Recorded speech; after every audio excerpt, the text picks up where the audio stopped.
Good morning and welcome to this week's press conference. I hope you're having a very good week, all of you, and thank you for joining us today. It's hard to believe we are more than halfway through February and less than a month away from the start of spring, which is March 19th. While we look forward to longer and warmer days, we are fortunate to live in a city with many things to do, even during the winter months. Whether it's taking part in the recreation at Lake Erie and Presque Isle Bay, spending time in any of the city's 45 parks and green spaces, or enjoying our great entertainment locations such as the Warner Theater, the Erie Playhouse, Bayfront Convention Center, the Erie Insurance Arena, art galleries, museums, and music venues. Erie has something for everyone to enjoy. This week, we're excited that downtown Erie will once again be the focal point of our city as we welcome the start of the Erie Winter Carnival. Joining us today is Downtown Dave Tamalonis from the Erie Downtown Partnership to tell us more about what is happening starting today. Dave, thank you for joining us. The floor is now yours. Good morning. Thank you, Mayor. We're super excited to welcome back our Erie Winter Carnival celebration to Perry Square this weekend. This is our third annual Winter Carnival. Come check out over 60 professionally sculpted pieces of ice art in Perry Square. You could skate at the downtown Erie skating rink, visit local businesses and activities in the Perry Square sheds. Local music acts will be performing all around downtown within our local businesses, and we'll have fire dancing performances on the Perry Square stage. The festival hours for this weekend are today, Thursday, February 22nd from 4 to 7 p.m., Friday from 4 to 7 p.m., Saturday from noon to 7, and Sunday, February 25th from noon to 4. The entertainment schedule for the weekend starts this evening, Thursday, with a music from 4 to 6 p.m. at Parista Cat Cafe featuring Sarah Haggerty.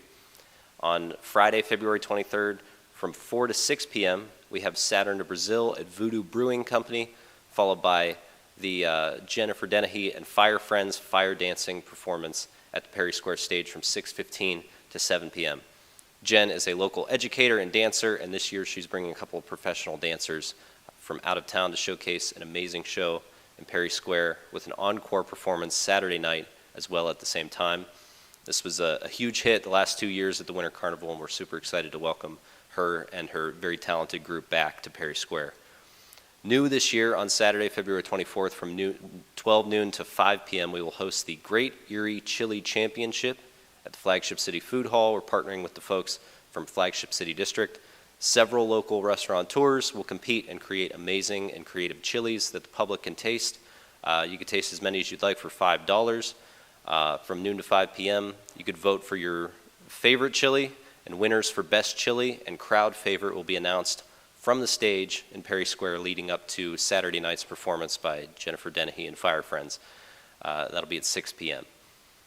On Saturday, February 24th, from 12 noon to 2 p.m., we have Abigail and Reed Seed at Ember and Forge. From 2 to 4 p.m., we have Brooke Surgener at Erie Apparel.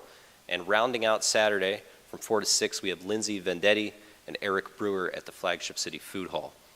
The fun continues on Sunday from 12 noon to 2 p.m. with Optimistic Apocalypse at the Dollhouse at Point 4 Vintage Boutique and Teddy Rankin at Primo Tailoring from 2 to 4 p.m. Live ice sculpting by the talented team from DiMartino Ice will take place tonight, Friday, and Saturday. So folks that come down early will get a chance to see these sculptures come to life. The Perry Square sheds will also be open with snacks, treats, face painting, caricatures, and kids' activities throughout the weekend. The Downtown Erie Community Skating Rink will be open during festival hours, which again are Thursday 4 to 7, Friday 4 to 7, Saturday noon to 7, and Sunday noon to 4. This is the final weekend for skating rinks, so if you haven't yet tried out ice skating, it's $5, and that includes your pair of rental skates. We've had a fantastic second skating season this year from Downtown Delights until Winter Carnival, and I want to shout out our amazing ice rink staff and manager Kim McMahon for the awesome job that she's done and all of the skating rink staff has done this year.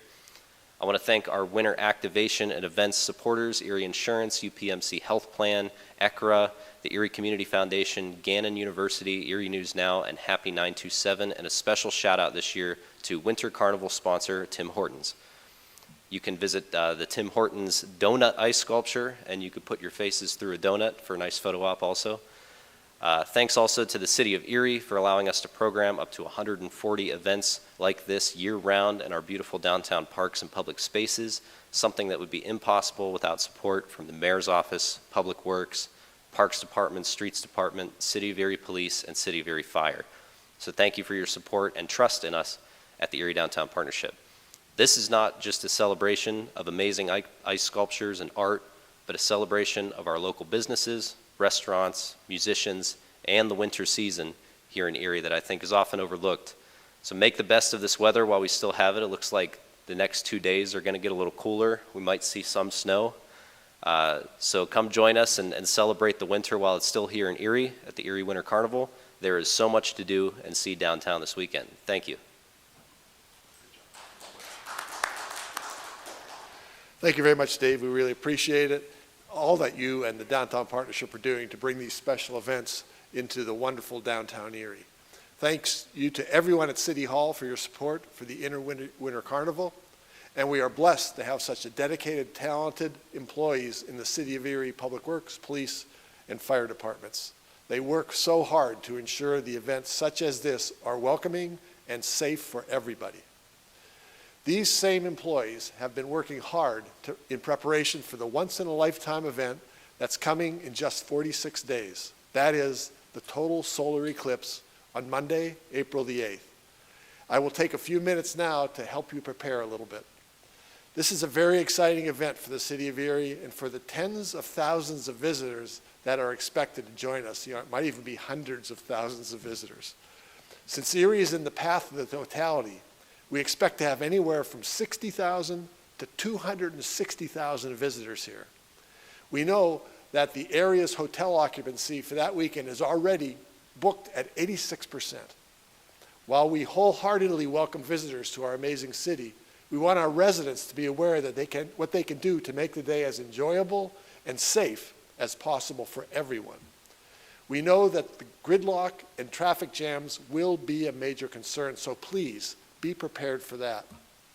Other cities have been in a total solar eclipse, have said that it took 12 hours for their highways and interstates to clear for major traffic after the eclipse. We are encouraging visitors to arrive early and, most important, stay in Erie a little later rather than hit the road immediately after the eclipse ends.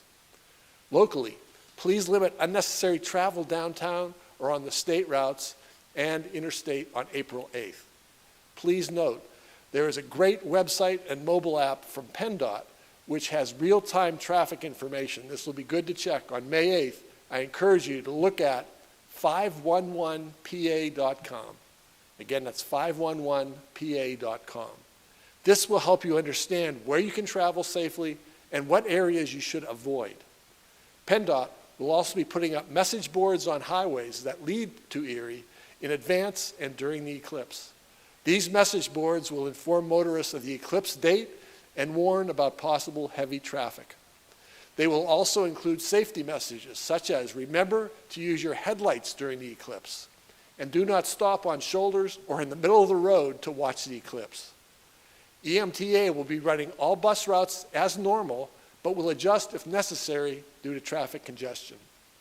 Riders can use the MyStop mobile app for real-time bus information and trip planning. Please note that the paratransit service or Lyft rides will be medical-only trips on April the 8th.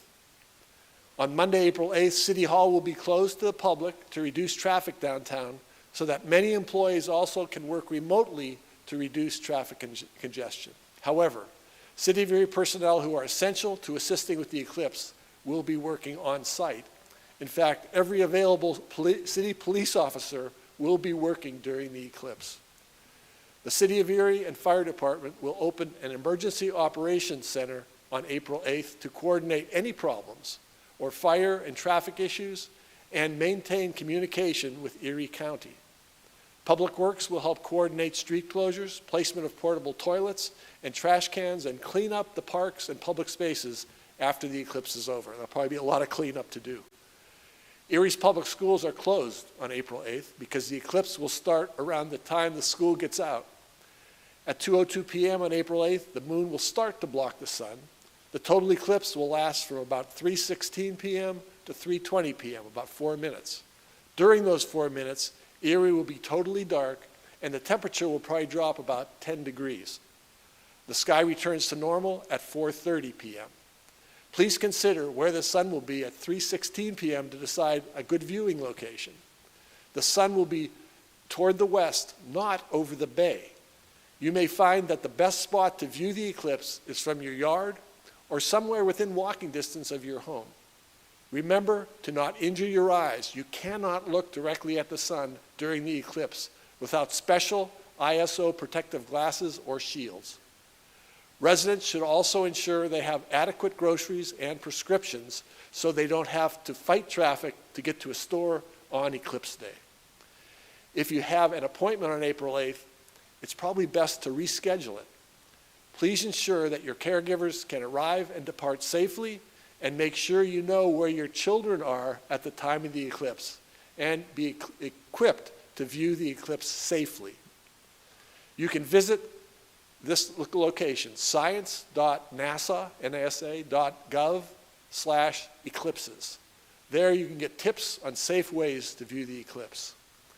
Also, business should consider their staffing plans for the day of the eclipse and contact vendors in advance to ensure any deliveries of supplies are not interrupted by the expected traffic.